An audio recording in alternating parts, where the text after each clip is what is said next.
नमस्कार, मैं हूँ मोमिसा, स्वागत करती हूँ अपने यूट्यूब चैनल में। आज आप सभी के लिए बहुत ही अच्छा सोहर गीत लेके आई हूँ।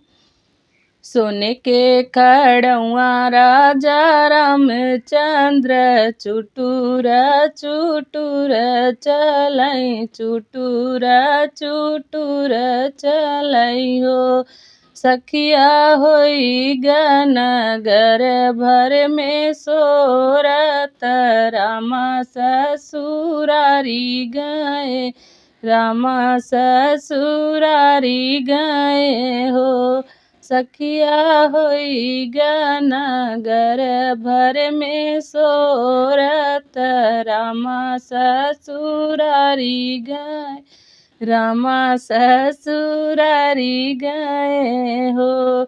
चढ़ने के पाए रामा घोड़वायऊ, हाथे कई अंगूठियाऊ, हाथे कई अंगूठियाऊ हो। रामा नहीं पाए जनकपुर के राजत, रामा ऋषि आई गए, रामा ऋषि आई गए हो। रामा नहीं पाए जनकपुर के राजत, रामा ऋषि आई गए, रामा ऋषि आई गए हो। अंगना में ठाड़ी शीतल रानी, माया से अरज करई, माया से अरज करई हो।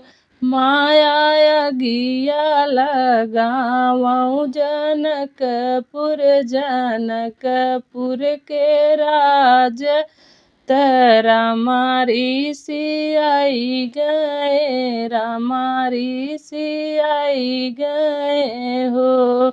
माया अगिया लगावऊँ जनकपुर, जनकपुर के राजत रामा ऋषि आई गए, रामा ऋषि आई गए हो।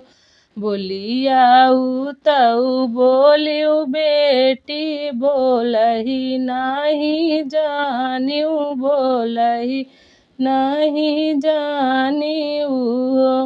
बेटी अगिया लगऊ जनकपुर, जनकपुर के राज नैहर कैसे औबू, नैहर कैसे औबीऊ।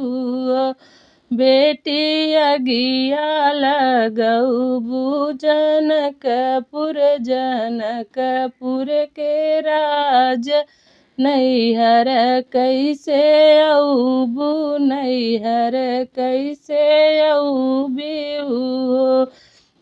बोलियाऊ तऊ बोलियू माया, बोलही नहीं जानियू, बोलही नहीं जानियू हो।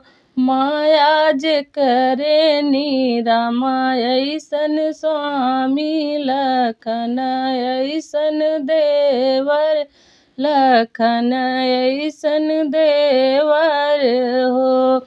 मैया जे करे नी हनुमत पाए, तवा विपति कैसे परिय, नैहर कैसे आए, नैहर कैसे आए ऊ।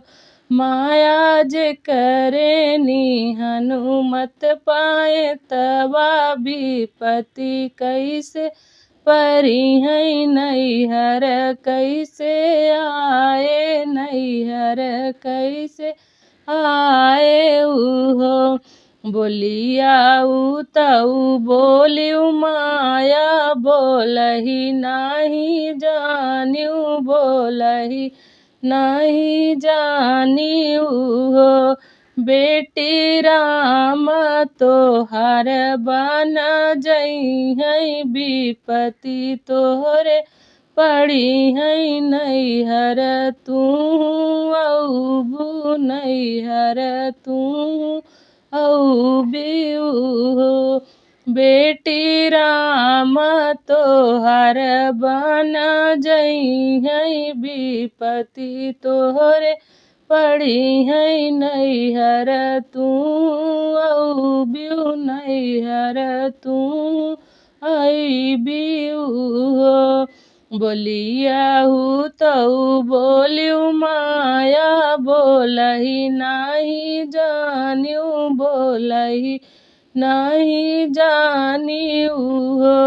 माया राम लखन बन जइहै भरत रही जइहै भरत रही जइहै हो।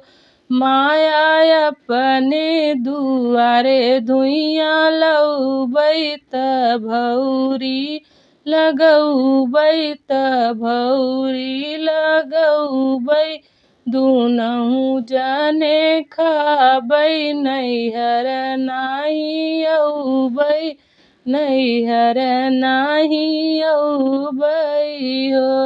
माया अपने दुआरे धुइयाँ लउबै त भौरी लगौबै दुनहु जने खाबै नैहर नाही अउबै नैहर नाही अउबै हो।